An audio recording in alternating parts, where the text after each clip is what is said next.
2011 की जनगणना के अनुसार जो है भारत के किस राज्य में जो है ईसाई आबादी सबसे अधिक है। 4 ऑप्शन जो है यहाँ पर दिए गए थे।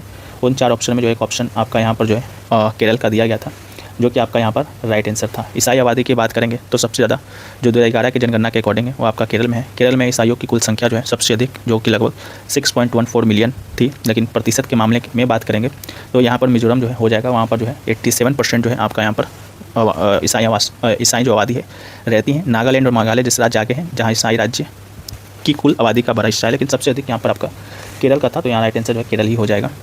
अगला है कि भारत ने जो है 2016 के रियो ओलंपिक में जो है कुल कितने पदक जो है जीते थे। तो 4 ऑप्शन जो है यहाँ पर दिए गए थे। उन 4 ऑप्शन में जो है संभवतः जो है एक ऑप्शन आपका यहाँ पर 2 का था, यानी 2 जो है इसका आपका यहाँ पर राइट आंसर था, तो 2 इसका राइट आंसर हो जाएगा। भारत ने जो है 2016 के जो ग्रीष्मकालीन ओलंपिक हुआ था उसमें टोटल 2 पदक अपने नाम किए थे, और 1 पदक यहाँ पर सिल्वर मेडल था और दूसरा जो है यहाँ पर आपका कांस्य मेडल था, यानी कांस्य पदक था, तो आप इसको भी याद रखेंगे। और 2 जो पदक जीते गए थे, पहला पीवी सिंधु जो कि बैडमिंटन महिला एकल में जो है इन्होंने जीती थी और ओलंपिक रजत पदक जीतने वाली पहली भारतीय महिला बनी थी। दूसरा जो साक्षी मलिक है, इन्होंने जो है महिला फ्री स्टाइल कुश्ती में जो है 58 केजी वर्ग में जो है इन्होंने कांस्य पदक जीता और ओलंपिक पदक जीतने वाली पहली भारतीय महिला पहलवान भी बनी। और 2016 का ओलंपिक जो है आपका यहाँ पर रियो में हुआ था, तो आप इसको भी जो है याद रखिएगा। इसके अलावा जो है नेक्स्ट क्वेश्चन की ओर बढ़ते हैं। तो नेक्स्ट क्वेश्चन है कि माइकल फेल्प्स जो है ने ओलंपिक करियर में जो है कुल कितने पदक यहाँ अपने नाम किए थे। तो माइकल फेल्प्स की बात करेंगे तो इन्होंने जो है 28 पदक अपने नाम किए थे, जो कि अब तक का इतिहास का सबसे सफल और सर्वाधिक पदक विजेता हैं ये। तो यही क्वेश्चन पूछा गया था, तो 28 पदक जो इन्होंने जीता है। अगला है 1970 के राष्ट्रीय खेल जो है नेशनल गेम्स कहाँ पर आयोजित हुए थे। 4 ऑप्शन दिया गया था। उन 4 ऑप्शन में एक ऑप्शन आपका यहाँ पर कटक का था, जो कि आपका यहाँ पर राइट आंसर था। 1970 का जो आपका यहाँ पर राष्ट्रीय खेल है वो आपका यहाँ पर कटक में जो है आयोजित हुआ, ठीक है, कटक उड़ीसा में। ये जो है राष्ट्रीय खेल का यहाँ पर जो है 24वां संस्करण था, तो आप इसको भी मत भूलिएगा। अगला है कि अंतर्राष्ट्रीय हॉकी महासंघ FIH का मुख्यालय जो है कहाँ पर स्थित है। 4 ऑप्शन दिए गए थे। उन 4 ऑप्शन में एक ऑप्शन जो है आपका यहाँ पर लुसाने स्विट्जरलैंड का दिया गया था, जो कि आपका यहाँ पर राइट आंसर था। स्थापना की बात करेंगे FIH का हॉकी महासंघ का तो 7 जनवरी 1924 को जो है पेरिस में हुआ था। वर्तमान में अध्यक्ष की बात करेंगे तो तैयब इकराम जो है वर्तमान में इसके अध्यक्ष हैं। मुख्यालय पूछा गया था तो लुसाने स्विट्जरलैंड इसका राइट आंसर ही था। अगला है मोहिनीअट्टम जो है किस राज्य का शास्त्रीय नृत्य है और यह पारंपरिक रूप से किसके द्वारा किया जाता है।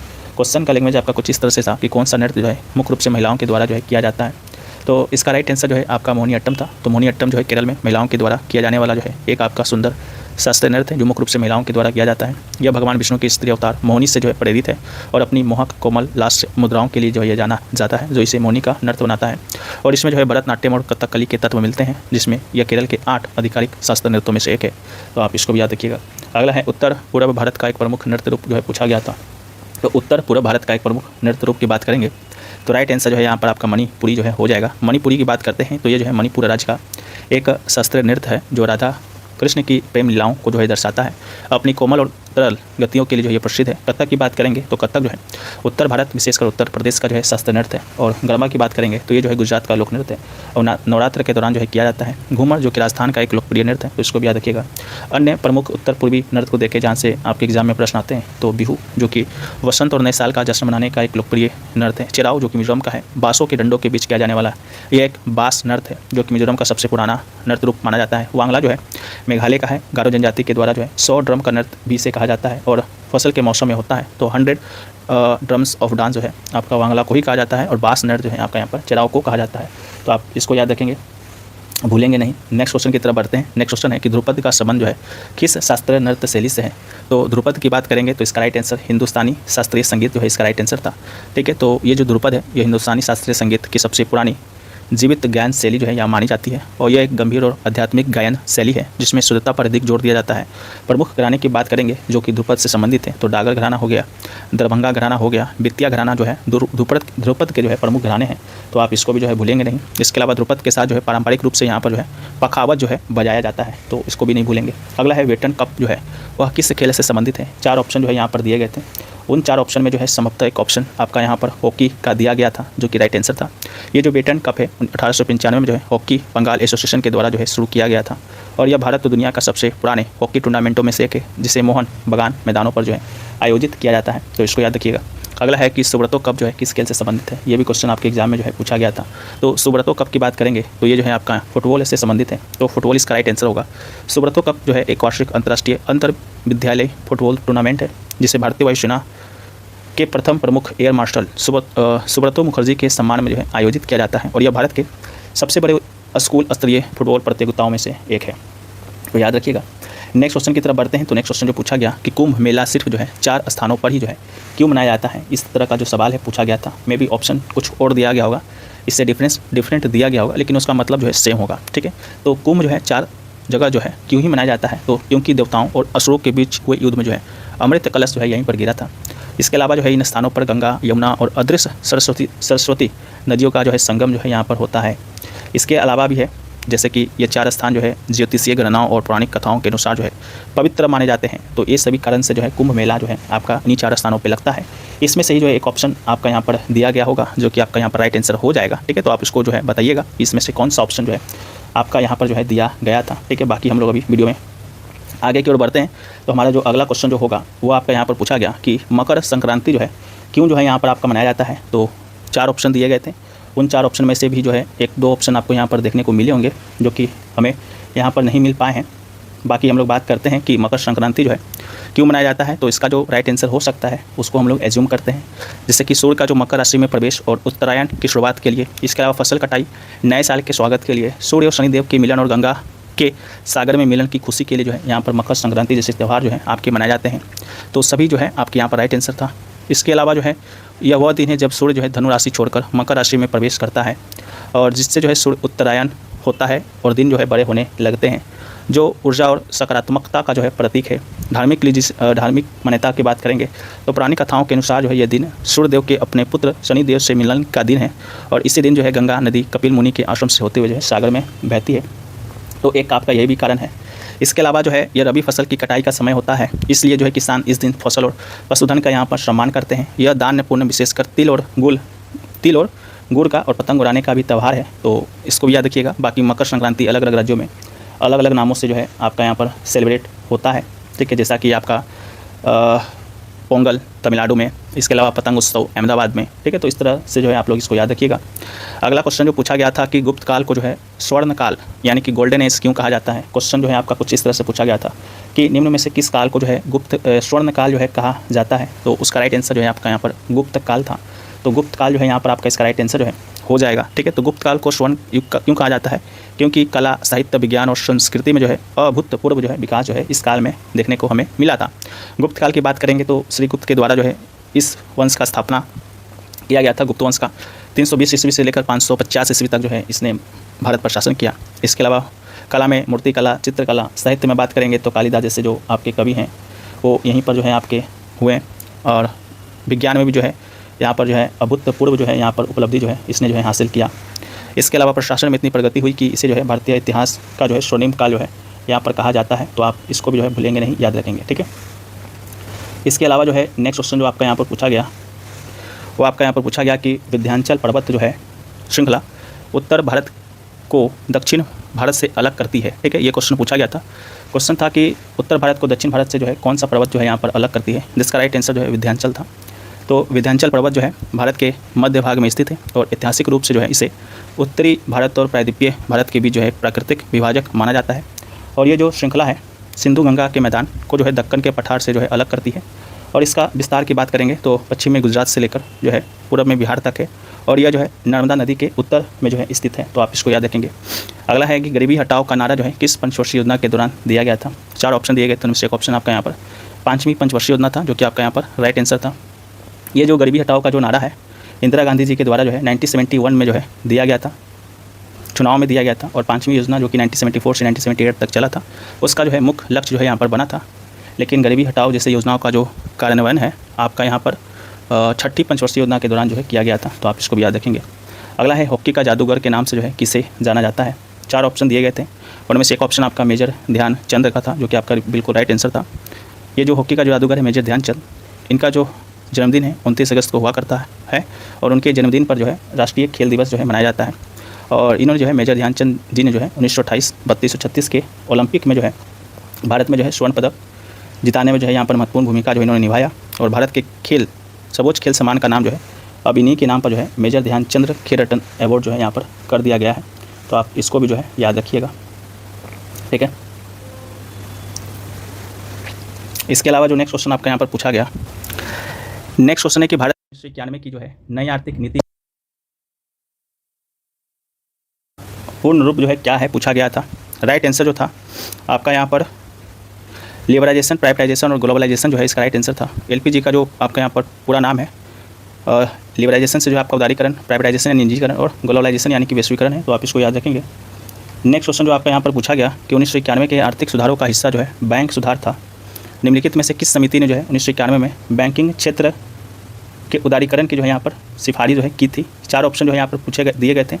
उन 4 ऑप्शन में एक ऑप्शन जो है आपका यहाँ पर जो दिया गया था आपका नरसिम्हम समिति का दिया गया था, जो कि आपका यहाँ पर राइट आंसर था। नरसिम्हम समिति का जो गठन है 1991 में जो है एम नरसिम्हम की अध्यक्षता में भारतीय बैंकिंग क्षेत्र में जो है सुधारों की सिफारिश करने के लिए जो है किया गया था। प्राथमिक ध्यान जो है 1991 में शुरू किया गया व्यापक आर्थिक सुधारों के अनुरूप बैंकिंग प्रणाली के उदारीकरण और आधुनिकीकरण पर जो है था।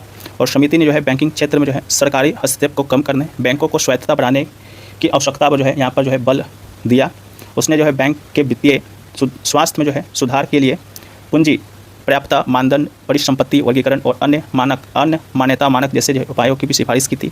और नरसिम्हम समिति के द्वारा जो है सुझाए गए सुधारों ने जो है बैंकिंग क्षेत्र के चरणबद्ध उदारीकरण की जो है यहाँ पर नींव रखी और बैंकों के बीच जो है प्रतिस्पर्धा को इन्होंने जो है प्रोत्साहित किया।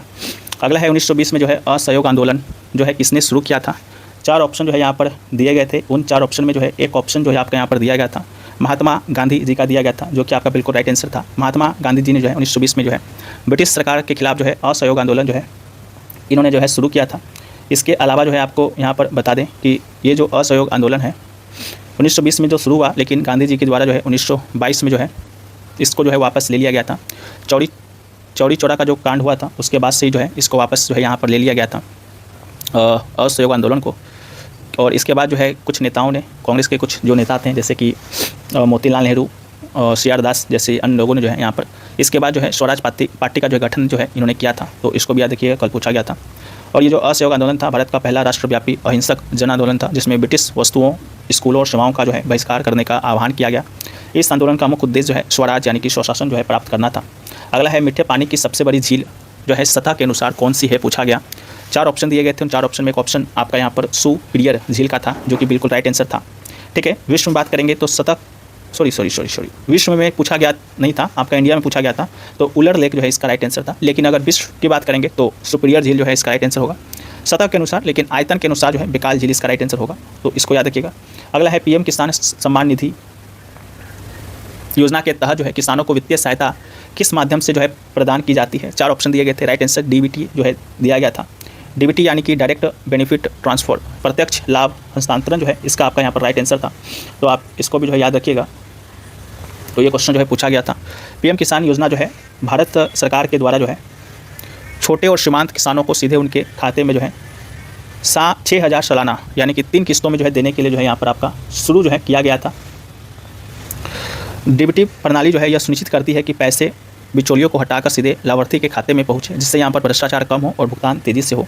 अगला है मानव विकास सूचकांक HDI में जो है न्यूनतम मान 0 के करीब जो है क्या दर्शाता है, पूछा गया था। राइट आंसर था मानव विकास का निम्न स्तर, इसका राइट आंसर था। HDI का मान जो है 0 और 1 के बीच होता है। 1 के करीब का स्कोर जो है उच्च विकास दर्शाता है, जबकि 0 के करीब का स्कोर जो है निम्न विकास यानी कि लो डेवलपमेंट को जो है दर्शाता है। यह स्थिति जो है खराब स्वास्थ्य सेवाओं जैसे कम शिक्षा, अत्यधिक गरीबी की ओर जो है संकेत करती है। अगला है भारत में राजकोषीय नीति जो है कौन जारी करता है। 4 ऑप्शन दिए गए थे। उन 4 ऑप्शन में एक ऑप्शन आपका यहाँ पर वित्त मंत्रालय का था, जो कि बिल्कुल राइट आंसर था। वित्त मंत्रालय जो है यह भारत सरकार की राजकोषीय नीति बनाने और लागू करने के लिए जो है जिम्मेदार है, और जिसमें जो है आपका बजट तैयार करना, वित्तीय संसाधनों के प्रबंधन को जो है शामिल करना जो है यहाँ पर शामिल है। इसके अलावा भारतीय रिजर्व बैंक की बात करेंगे तो यह मुख्य रूप से जो है मौद्रिक नीति यानी कि मॉनेटरी पॉलिसी के लिए जिम्मेदार है, ना कि राजकोषीय नीति के लिए। तो आप इसको भी जो है याद रखिएगा। नीति आयोग की बात करेंगे तो ये जो है एक आपका थिंक टैंक है जो विकास रणनीतियों पर काम करता है, लेकिन सीधे राजकोषीय नीति का हिस्सा नहीं बनता है। नीति आयोग का स्थापना जो है आपका यहाँ पर योजना आयोग के स्थान पर जो है हुआ था, आपको भी पता है। योजना आयोग को जो है अप्रैल 2025 में जो है यहाँ पर इसे डिजॉल्व कर दिया गया था। उसकी जगह पर जो है 1 जनवरी 2015 को जो है आपका यहाँ पर नीति आयोग का जो है स्थापना किया गया था। इसके अलावा जो सेबी है ये जो है प्रतिभूति बाजारों यानी कि सिक्योरिटीज मार्केट को जो है नियंत्रित करता है, राजकोषीय नीति को नहीं। ये सब आपके ऑप्शन में थे। अगला है जेम्स ऑगस्टस हिक्की ने जो है भारत का पहला अंग्रेजी समाचार पत्र जो है कौन सा शुरू किया। 4 ऑप्शन जो है दिए गए थे। उन 4 ऑप्शन में एक ऑप्शन आपका यहाँ पर बंगाल गजट का था, जो कि राइट आंसर था। जेम्स ऑगस्टस हिक्की के द्वारा शुरू किया गया बंगाल गजट जो है भारत का पहला अंग्रेजी समाचार पत्र था, जो 1780 में कोलकाता से प्रकाशित होता और एक साप्ताहिक पत्रिका भी थी जिसका उद्देश्य बाज़ारों के लिए जो है सूचनाएँ देना, जिसे ओरिजिनल कलकत्ता जर्नल एडवर्टाइज़र भी जो है कहा जाता है।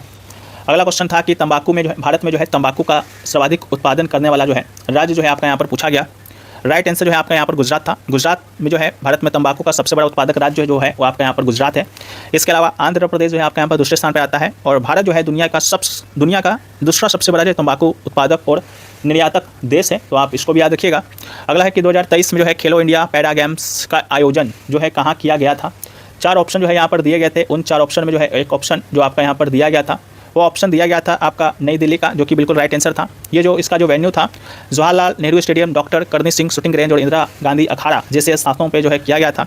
आयोजन जो है 10 से लेकर 17 दिसंबर 2023 के बीच हुआ था। विजेता की बात करेंगे तो हरियाणा ने जो है कुल 105 पदक के साथ जो है पहला स्थान यहाँ पर हासिल किया था और ये जो है खेलो इंडिया पैरा गेम्स का पहला संस्करण था जिसका उद्देश्य जो है पैरा एथलीटों को जो है सशक्त बनाना, खेलों में जो है समावेशिता को जो है लाना था। अगला है कि देवी देवताओं को समर्पित सबसे प्राचीन ग्रंथ का जो है नाम आपसे यहाँ पर पूछा गया था। मैं पता नहीं इसका राइट आंसर क्या था, लेकिन देवी देवताओं को समर्पित सबसे जो प्राचीन ग्रंथ है वो है आपका यहाँ पर ऋग्वेद। लेकिन बहुत सारे जो छात्र छात्राएं हमें क्वेश्चन जो बताएं उन्होंने कहा कि रामायण और महाभारत जैसे ऑप्शन भी दिए गए थे, लेकिन ऋग्वेद दिया गया होगा तो ऋग्वेद ही राइट आंसर हो जाएगा। ऋग्वेद को जो है दुनिया का सबसे पुराना जो है यहाँ पर धार्मिक ग्रंथ जो है माना जाता है, इसमें देवताओं जैसे इंद्र, अग्नि, वरुण की स्थिति में जो है मंत्र लिखे गए हैं। हालांकि रामायण और महाभारत महत्वपूर्ण ग्रंथ है, लेकिन कालक्रम के अनुसार ऋग्वेद उनसे कहीं अधिक जो है प्राचीन है। ठीक है, तो देखिएगा क्या ऑप्शन था, कमेंट सेक्शन में बताइएगा। अगला है पीएम पोषण योजना किस केंद्रीय मंत्रालय के द्वारा जो है यहाँ पर संचालित किया जाता है। 4 ऑप्शन दिए गए थे। उन 4 ऑप्शन में एक ऑप्शन आपका यहाँ पर शिक्षा मंत्रालय का था, जो कि बिल्कुल आपका यहाँ पर राइट आंसर था। ठीक है, शिक्षा मंत्रालय के द्वारा जो है ये योजना आपका पीएम पोषण योजना जो है शुरू किया गया था और ये योजना शिक्षा मंत्रालय के स्कूली शिक्षा एवं साक्षरता विभाग के तहत जो है एक संचालित एक केंद्र प्रायोजित योजना है जिसका लक्ष्य सरकारी और सरकारी सहायता प्राप्त स्कूलों में जो है बच्चों के पोषण स्तर में जो है सुधार करना है। अगला है जयमल और पत्ता या पत्ता जो है किसके समकालीन थे। 4 ऑप्शन जो है यहाँ पर दिए गए थे। उन 4 ऑप्शन में एक ऑप्शन जो आपका यहाँ पर दिया गया था अकबर का दिया गया था, जो कि बिल्कुल राइट आंसर था। जयमल और पत्ता जो है चित्तौड़ के बहादुर योद्धा थे जिन्होंने अकबर के 1567 के चित्तौड़ घेराबंदी के दौरान जो है किले की रक्षा जो है की थी और जिससे वो अकबर के जो समकालीन हुए। अगला है प्रसिद्ध उपन्यास जो है ए बर्निंग के जो है लेखक कौन थे। 4 ऑप्शन दिया गया था। उन 4 ऑप्शन में एक ऑप्शन आपका यहाँ पर मेघा मजुमदार का था, जो कि बिल्कुल राइट आंसर था। मेघा जो मजुमदार है उनका जो जन्म है पालन पोषण है कलकत्ता भारत में जो है हुआ था और वर्तमान में जो है वो न्यूयॉर्क में जो है रहती हैं और ये उपन्यास जो है 3 मुख्य पात्रों जीवन, लवली और पिटीसर के इर्द गिर्द जो है घूमता है, जो समकालीन भारत में न्याय, भ्रष्टाचार और महत्वाकांक्षा के बीच जो है संघर्ष करता है। इस पुस्तक को जो है प्रतिष्ठित साहित्य अकादमी पुरस्कार से भी जो है सम्मानित किया गया। इसे जो है नेशनल बुक अवार्ड के लिए भी जो है नामांकित किया गया। यह उपन्यास जो है जून 2020 में पेंगुइन हैमिस हैमिल्टन के द्वारा जो है प्रकाशित किया गया था, याद रखेंगे। अगला है हिमालय की सबसे ऊंची चोटी माउंट एवरेस्ट कंचनजंगा जो है हिमालय के किस भाग में स्थित है। 4 ऑप्शन दिए गए थे। उसका एक राइट आंसर जो था आपका महान हिमालय था, जो कि राइट आंसर था। महान हिमालय जो है हिमाद्री यानी हिमालय की सबसे ऊंची और सबसे उत्तरी श्रेणी है, जिसमें दुनिया के अधिकांश सबसे ऊंचे शिखर यानी कि 8000 मीटर से ऊपर स्थित है। जैसे माउंट एवरेस्ट की बात करेंगे तो 8848.86 मीटर पर जो है माउंट एवरेस्ट स्थित है। इसके अलावा कंचनजंगा जो है 8586 मीटर जो है ऊंचा है, तो इसको याद रखिएगा। इसके अलावा कंचनजंगा भारत की सबसे ऊंची चोटी है और यह सिक्किम हिमालय जो महान हिमालय का हिस्सा है में भारत नेपाल सीमा पर स्थित है। अन्य विकल्प गलत है। शिवालिक जो है सबसे बाहरी है और निचली श्रेणी है, उसको भी याद रखिएगा। जो मध्य हिमालय उससे नीचे है और ट्रांस हिमालय जैसे केटू जो है तकनीकी रूप से हिमालय का हिस्सा नहीं है, बल्कि काराकोरम श्रृंखला का जो है हिस्सा है। अगला है कि महात्मा गांधी राष्ट्रीय ग्रामीण रोजगार गारंटी अधिनियम के तहत जो है किस प्रकार का जो है कार्य यहाँ पर प्रदान जो है किया जाता था। 4 ऑप्शन दिए गए थे। उन 4 ऑप्शन में एक ऑप्शन आपका यहाँ पर अकुशल शारीरिक श्रम और ग्रामीण विकास के कार्य का था, जो कि बिल्कुल राइट आंसर था। तो मनरेगा का मुख्य उद्देश्य ग्रामीण परिवारों को जो है अकुशल शारीरिक श्रम करने के लिए जो है प्रतिवर्ष कम से कम 100 दिनों के रोजगार की गारंटी देना है, जिससे टिकाऊ संपत्तियाँ जैसे सड़कें, जल बन सके, ग्रामीण अर्थव्यवस्था जो है यहाँ पर मजबूत हो सके। मनरेगा का उद्देश्य ग्रामीण क्षेत्रों में आजीविका सुरक्षा बढ़ाना था, अब था ही कहेंगे, क्योंकि मनरेगा को जो है यहाँ पर रिप्लेस कर दिया गया है किसी और अन्य कानून से। भी राम कोई कानून है, उसको आप लोग देखिएगा। इसके लिए जो है अकुशल श्रमिक श्रम की आवश्यकता जो है यहाँ पर होता है, जिसमें पानी के स्रोत का विकास जैसे तालाब खोदना, नहर बनाना, ग्रामीण सड़कों का जो है यहाँ पर निर्माण करना और स्थानीय पर्यावरण संरक्षण जैसे जुड़े कार्य भी शामिल है, जो गाँव को सूखे और बाढ़ से बचाने में जो है मदद करता है। अगला है कि पियट्राड्यूरा या पच्चीकारी शैली का उपयोग करके निम्नलिखित वास्तुकला का सबसे प्रमुख उदाहरण जो है निम्न में से कौन सा है। 4 ऑप्शन दिए गए थे। उन 4 ऑप्शन में एक ऑप्शन जो है यहाँ पर आपका जो दिया गया था वो आपका यहाँ पर ताजमहल का दिया गया था, जो कि आपका यहाँ पर राइट आंसर था। ये जो पियट्राड्यूरा है इसका सबसे जो इंपॉर्टेंट जो उदाहरण है, महत्वपूर्ण उदाहरण है, वो आपका ताजमहल है, जिसे मुगल बादशाह शाहजहां ने जो है बनवाया था। पियट्राड्यूरा कला का सबसे उत्कृष्ट और व्यापक उदाहरण है इसकी दीवारें, मेहराबों और मुख्य कब्रों पर जो है जटिल फूलों की डिजाइन और यहाँ पर सुलेख बनाने के लिए जो है सफ़ेद संगमरमर में गोमेद, लापिस लाजुली, जेस्पर और फिरोजा जैसे अर्ध कीमती पत्थरों का सावधानीपूर्वक जला गया है। आगरा का किला, दिल्ली का लाल किला भी जो है इस तकनीक के उल्लेखनीय जो है उदाहरण है, तो आप इसको भी जो है याद रखिएगा। इसके अलावा जो नेक्स्ट क्वेश्चन आपका यहाँ पर पूछा गया कि मुगल समाज के अंतिम शक्तिशाली शासक का नाम जो है क्या था। तो मुगल समाज के अंतिम शक्तिशाली शासक की बात करेंगे तो उसका राइट आंसर जो है आपका यहाँ पर औरंगजेब हो जाएगा। औरंगजेब जो कि 1658 में अपने पिता शाहजहाँ को कैद करके जो है यहाँ पर मुगल सम्राट के राजा जो है बना था, जिसने 1707 तक जो है शासन किया था। बहुत लंबा समय अवधि तक जो है शासन आपका औरंगजेब ही किया था और उसके शासनकाल में जो है मुगल समाज तो एक सही ठीक ठाक अवस्था में था, लेकिन जब इसका मृत्यु हुआ 1707 में, उसके बाद जो है मुगल समाज का जो विघटन है वो आपका यहाँ पर होना जो है स्टार्ट हो गया था। उसके बाद जो भी शासक आए वो मुगल समाज की गद्दी को संभाल नहीं सके और समय समय पर जो आपका शासक चेंज होता रहा, इसलिए जो है अंतिम शक्तिशाली जो शासक है आपका यहाँ पर औरंगजेब को ही कहा जाता है। लेकिन बात करेंगे ऑफिशियली जो है आपका मुगल बादशाह जो है कौन था अंतिम, तो उसका राइट आंसर यहाँ पर बहादुर शाह जफर जो है होता। ये जो है अंतिम मुगल सम्राट था, लेकिन तब तक जो है साम्राज्य बहुत यहाँ पर कमज़ोर हो चुका था। वो केवल नामात्र के शासक थे, जिन्हें अंग्रेज़ जो है 1857 के विद्रोह के बाद जो है यहाँ पर जो है निर्वासित कर दिया था। तो आप इसको भी जो है याद रखेंगे। नेक्स्ट क्वेश्चन की बात करते हैं तो पूछा गया कि सभी जो मौसमी घटनाएँ हैं वो आपका जैसे बादल, सूर्य और तूफान वायुमंडल की किस परत में होती है पूछा गया। राइट आंसर जो है क्षोभ मंडल जो है हो जाएगा। ठीक है, तो ये सभी जो घटनाएं हैं आपका क्षोभ मंडल में होता है और क्षोभ मंडल जो है पृथ्वी की सतह के सबसे करीब है और वायुमंडल की सबसे निचली परत है और यह वह जगह है जहां हवा में मौजूद जल वाष्प, धूल के कणों के कारण लगभग सभी मौसम संबंधी गतिविधियां यहां पर होती है, जैसे बारिश, बर्फ, बादल और हवाएँ इत्यादि। अगला है कि निम्नलिखित में से जो है कौन सा प्रबल अम्ल स्ट्रॉन्ग एसिड है जो जलीय विलयन में जो है H+ आयन जो है प्रदान करता है। 4 ऑप्शन जो है यहाँ पर दिए गए थे। उन 4 ऑप्शन में जो है एक ऑप्शन जो आपका यहाँ पर दिया गया था वो आपका हाइड्रोक्लोरिक अम्ल का जो है दिया गया था। तो हाइड्रोक्लोरिक अम्ल जो है इसका आपका यहाँ पर राइट आंसर था। प्रबल अम्ल की बात करेंगे तो यह वह अम्ल है जो पानी में घुलने पर जो है लगभग पूरी तरह से जो है आयनित हो जाते हैं और बड़ी मात्रा में जो है H+ आयन या H3O+ आयन जो है यहाँ पर आपका छोड़ते हैं। तो आप इसको भी याद रखिएगा। इसके अलावा जो है दुर्बल अम्ल की बात करते हैं तो यह आंशिक रूप से आयनित तो होते हैं पर कम H+ आयन देते हैं, जैसे एसिटिक अम्ल और साइट्रिक अम्ल। इसके अलावा विकल्प जो HCl का दिया गया था यही जो है एक आपका प्रबल अम्ल है जो पानी में पूरी तरह से जो है H+ और Cl- आयनों में जो है यहाँ पर टूट जाता है। तो आप इसको याद रखेंगे। अगला है मानव शरीर में जो है रक्त ग्लूकोज के स्तर को कौन सा हार्मोन जो है यहाँ पर नियंत्रित करता है। 4 ऑप्शन दिए गए थे, उनमें से एक ऑप्शन आपका इंसुलिन का था जो कि बिल्कुल राइट आंसर था। यहाँ पर जो इंसुलिन है उसका उत्पादन जो है अग्नाशय जिसे कि पैनक्रियाज भी कहते हैं, आइलेट्स ऑफ लैंगरहैंस की बीटा कोशिकाओं के द्वारा होता है। जब रक्त में शुगर की मात्रा यहाँ पर बढ़ जाती है तो इंसुलिन उसे जो है कोशिकाओं तक पहुँचाने या लीवर में ग्लाइकोजन के रूप में जो है जमा करने में मदद जो है करता है। यह एक अन्य हार्मोन है जो रक्त में शुगर का स्तर कम होने पर उसे जो है बढ़ाने का जो है काम करता है। अगला है प्रधानमंत्री नरेंद्र मोदी ने जो है पूरे भारत में कितने PM मित्रा यानी कि mega integrated textile reason and apparel park स्थापित करने की घोषणा की थी। राइट आंसर जो है यहाँ पर 7 था। इसका उद्देश्य क्या था, तो उद्देश्य साफ था। इन पार्कों का लक्ष्य जो है भारत को कपड़ा निर्माण निर्यात का वैश्विक केंद्र बनाना। ये जो 7 पार्क थे तमिलनाडु, तेलंगाना, गुजरात, कर्नाटक, मध्य प्रदेश, उत्तर प्रदेश, महाराष्ट्र में स्थापित किए गए हैं। ये जो है 5F vision, farm to fibre to factory to fashion and foreign पर जो है आधारित था। तो आप इसको याद रखेंगे। अगला है फेरस निम्नलिखित में से किसका उदाहरण है पूछा गया था। राइट आंसर जो है धातु था।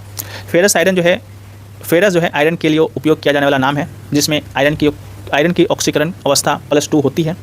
F2+ आयरन जो है एक संक्रमण धातु है, ट्रांजिशन मेटल है, इसलिए फेरस जो है धातु का एक उदाहरण है। अगला है कि मांसपेशी संकुंचन के दौरान जो है एक्टिन और मायोसिन में कौन सा फिलामेंट जो है मोटा और कौन सा जो है यहाँ पर पतला जो है होता है। 4 ऑप्शन जो है यहाँ पर दिए गए थे। उन 4 ऑप्शन में एक ऑप्शन जो है आपका यहाँ पर myosin is thick and actin is thin जो है दिया गया था, जो कि आपका यहाँ पर राइट आंसर था। इसके अलावा एक्टिन जो है पतले फिलामेंट बनाता है जो जेड लाइन से जुड़ा होता है। मायोसिन की बात करेंगे तो मोटे फिलामेंट बनाता है, उसमें जो है सिर होते हैं जो एक्टिन पर स्लाइड करते हैं, जिससे जो है मांसपेशियाँ जो है सिकुड़ती है। तो याद रखिएगा। अगला है ईमेल स्ट्रॉम जो है क्या होता है, ये क्वेश्चन पूछा गया था। तो ईमेल स्ट्रॉम की बात करेंगे तो कंप्यूटर में एक प्रकार का स्पैम या दुर्भावनापूर्ण ईमेल हमला है, जहां एक ही समय में बड़ी संख्या में ईमेल भेजे जाते हैं, जिससे जो है किसी व्यक्ति के इनबॉक्स या मेल सर्वर पर जो है तूफान जैसा असर होता है। सिस्टम धीमा या क्रैश हो सकता है। आमतौर पर DDoS यानी डिस्ट्रीब्यूटेड डेनियल ऑफ सर्विस हमले का एक रूप है और कंप्यूटर के लिए जो है ये खतरा है। तो इसका राइट आंसर जो है एक साथ बहुत सारे स्पैम ईमेल आना, जिससे सिस्टम जो है धीमा हो जाता है, उसे ही जो हम लोग ईमेल स्टॉर्म कहते हैं। अगला है यदि एक अर्धगोले की त्रिज्या जो है 10 सेंटीमीटर से बढ़ाकर 15 सेंटीमीटर कर दी जाए तो उसके वक्र पृष्ठीय क्षेत्रफल में जो है कितने प्रतिशत की वृद्धि होगी जो है पूछा गया था। राइट आंसर जो था वो आपका यहाँ पर जो है 125% था। इसका जो फॉर्मूला होता है अर्धगोले का वक्र पृष्ठीय क्षेत्रफल का 2πr² होता है, जिसमें से जो पुरानी त्रिज्या जो R1 था 10 सेंटीमीटर जो दिया गया था, तो उसका जो एरिया निकालेंगे तो आपका 100 जो है आएगा। नई त्रिज्या को जो है दुगना किया गया, नई त्रिज्या जो है जो दूसरा जो त्रिज्या जो है 15 सेंटीमीटर दिया गया था, तो उसका एरिया जो है 225 जो है आपका हो जाएगा। क्षेत्रफल में वृद्धि की बात करेंगे तो 125 का हुआ, परसेंटेज में बात करेंगे तो 125% का हुआ। अगला है कि 26 सेंटीमीटर, 30 सेंटीमीटर, 18 सेंटीमीटर भुजाओं वाले त्रिभुज का क्षेत्रफल जो है कितना है। 4 ऑप्शन दिए गए थे, उनमें से एक ऑप्शन आपका 232.66 सेंटीमीटर स्क्वायर का था, जो कि राइट आंसर था। अगला है 2024 की सीनियर नेशनल कबड्डी चैंपियनशिप जो पुरुष है वो आपका कहाँ पर आयोजित जो है की गई थी। 4 ऑप्शन जो है यहाँ पर दिए गए थे। उन 4 ऑप्शन में एक ऑप्शन जो है आपका यहाँ पर जो था आपका अहमदनगर और महाराष्ट्र का जो है दिया गया था, जो कि आपका बिल्कुल राइट आंसर था। 2024 का जो यहाँ पर नेशनल सीनियर कबड्डी जो चैंपियनशिप है 17वां सीजन था, तो वो जो है सॉरी ये आपका 17वां जो सीजन था वही अहमदनगर महाराष्ट्र में जो हुआ था, जिसमें हरियाणा ने जो है इंडियन रेलवेज को हराकर जो है खिताब जीता। प्रो कबड्डी लीग की बात करेंगे, सीजन 11 2024 में हुआ। हैदराबाद लीग के मैच जो है हैदराबाद, पुणे, नोएडा में हुई और फाइनल जो है पुणे में आयोजित हुआ, जहां हरियाणा स्टीलर्स ने जो है अपना पहला खिताब जीता, तो इसको भी याद रखेंगे। अगला है फेरस यानी कि आयरन लौह तत्व मुख्य रूप से किसमें पाया जाता है। 4 ऑप्शन दिए गए थे, सोना, हेमेटाइट, बॉक्साइट और उपरोक्त सभी का। इसका राइट आंसर जो यहाँ पर हेमेटाइट का था। तो फेरस जो है एक रासायनिक तत्व है जो पृथ्वी की पपड़ी यानी कि अर्थ क्रस्ट में जो है पाया जाता है। यह जो है लौ अयस्क का सबसे महत्वपूर्ण व्यापक रूप से पाया जाने वाला खनिज है, जिसका रासायनिक सूत्र जो होता है Fe2O3 जो है होता है, यानी फेरिक ऑक्साइड होता है। यह जो है लौ आयरन का मुख्य स्रोत है। सोना एक कीमती धातु है और लौ आयरन का स्रोत नहीं है। बॉक्साइट एल्युमिनियम का अयस्क है, जो कि कल ही आपसे पूछा गया था। फेरस जो है मुख्य प्राकृतिक स्रोत हेमेटाइट है, तो इसको रखिएगा, हेमेटाइट इसका राइट आंसर था। अगला है कि कंप्यूटर में Ctrl+N शॉर्टकट कुंजी का उपयोग मुख्य रूप से किस कार्य के लिए जो है किया जाता है। यानी इन अ कंप्यूटर द शॉर्टकट की Ctrl+N is primarily used for which function. 4 option दिए गए थे। उन 4 ऑप्शन में एक ऑप्शन जो है आपका यहाँ पर नए दस्तावेज या विंडो खोलना दिया गया था, ऑप्शन नंबर 20 का राइट आंसर था। इसके अलावा जो है अगला क्वेश्चन था कि 2024 के लॉरियस वर्ल्ड स्पोर्ट्स अवार्ड में जो है किसे sports man of the year जो है चुना गया। 4 ऑप्शन दिए गए थे। राइट आंसर जो है नोवाक जोकोविच दिया गया था, तो नोवाक जोकोविच इसका राइट आंसर था। अगला है किसी वस्तु का समय के साथ धीरे धीरे घटना या उसकी गुणवत्ता में कमी आना जो है क्या कहलाता है। 4 ऑप्शन जो है यहाँ पर दिए गए थे। उन 4 ऑप्शन में एक ऑप्शन आपका क्षय गिरावट का था, जो कि राइट आंसर था। समय के साथ किसी वस्तु का अपनी मूल्य अवस्था में कमज़ोर या छोटा होना जो है या उसका टूट फूट जो है यहाँ पर क्षय कहलाता है, तो इसको याद रखिएगा। जैसे जो है आपका यहाँ पर लकड़ी का गलना हो गया, इसके अलावा जो है आपका यहाँ पर कोई चीज़ का ख़राब होना है, ये सभी जो है आपका यहाँ पर जो है इसका राइट आंसर था। तो आप इसको भी जो है याद रखिएगा, ये भी क्वेश्चन जो है आपका यहाँ पर पूछा गया था। इसके अलावा जो क्वेश्चन आपका यहाँ पर जो है पूछा गया था उसको एक बार हम लोग जो है रिवाइज कर लेते हैं। मे भी कुछ क्वेश्चन जो है यहाँ पर छूट गए होंगे, तो वो हमें जो है मिल जाएंगे। हैंड राइटिंग है जिसमें क्वेश्चन नंबरिंग भी जो है दिया गया है। जैसे 2011 का आदर्श वाक हो गया, 2011 का सर्वाधिक ईसाई पॉपुलेशन केरला हो गया, 2016 ओलंपिक में कितने मेडल इंडिया जीते ये भी हो गया था, ओलंपिक में सर्वाधिक पदक जो है ये भी हो गया था। 1970 में जो है राष्ट्रीय खेल जो है कहाँ पर हुआ था, ये भी क्वेश्चन जो है आपका यहाँ पर जो है हो चुका था। इसके अलावा जो है आपका यहाँ पर FIH का मुख्यालय जो है ये भी आपका हो गया था। महिलाओं के द्वारा किया जाने वाला शास्त्रीय नृत्य पूछा गया था। नॉर्थ ईस्ट शास्त्रीय नृत्य जो है मणिपुर था। ध्रुपद का संबंध जो है किस शास्त्रीय शैली से था। वेटन कप के बारे में पूछा गया था। सुब्रतो कप के बारे में पूछा गया था। कुंभ जो है 4 जगह ही क्यों मनाया जाता है, ये था। मकर संक्रांति क्यों मनाई जाती है, ये था। गुप्त काल को क्या कहा जाता है, ये था। विंध्याचल पर्वत जो है अलग करता है, वो था। न्यूनतम HDI क्या दर्शाता है, वो था। गरीबी उन्मूलन जो है किस FIP से संबंधित है, वो था। राजकोषीय नीति कौन जारी करता है, वो था। हॉकी का जादूगर जो है किसे कहा जाता है, मेजर ध्यानचंद को। LPG का फुल फॉर्म पूछा गया था। 1991 की आर्थिक नीतियों से संबंधित समिति का नाम पूछा गया था। 1920 में असहयोग आंदोलन जो स्टार्ट किसने किया था, वो था। मीठे पानी की सबसे बड़ी झील का नाम पूछा गया था। और PM किसान सम्मान में राशि जो दी जाती है DBT के माध्यम से, वो क्वेश्चन पूछा गया था। 24 क्वेश्चन जो है उन्होंने यहाँ बताया था। इसके अलावा जो क्वेश्चन था आपका वो इन्होंने जो है यहाँ पर जो है बताया था, जैसे कि यहाँ पर जो बताया जिनका नाम रीना दयाल था। जेम्स एक्की की पत्रिका का नाम पूछा गया था। तंबाकू का सर्वाधिक उत्पादन जो है कहाँ था। खेलो यूथ पैरा गेम्स का आयोजन 2023 का हुआ था, तो ये पूछा गया था। जैमोल और पत्ता को जो है किसने हराया था, तो अकबर ने। सबसे पुराने ग्रंथ जो देवी देवताओं को समर्पित थे, तो रामायण महाभारत दिया गया था। PM पोषण योजना जो है किस मंत्रालय ने जारी किया था, वो क्वेश्चन जो है आपका यहाँ पर पूछा गया था। इसके अलावा जो है PM 7 जगह पर जो है पार्क बनाएगा, वो पूछा गया था। मौसमी घटनाएँ कौन सी स्फीयर में होता है, एक क्वेश्चन आपका हार्मोन से था, ACL वाला हो गया, फेरस वाला हो गया। 2024 का जो है कबड्डी सीनियर कहाँ हुआ वो पूछा गया था। रक्त को जो है सुक्रोज शर्करा के स्तर को नियंत्रित करने वाला हार्मोन का नाम। 2024 का कबड्डी सीनियर कहाँ हुआ, फेरिस किस में पाया जाता है, सोना हेमेटाइट बॉक्साइट। कंट्रोल+N का शॉर्टकट की भी जो है पूछा गया था, ये भी जो क्वेश्चन आपका यहाँ पर हो गया। तो यही सभी क्वेश्चन जो है आपके एग्जाम में पूछे गए थे। तो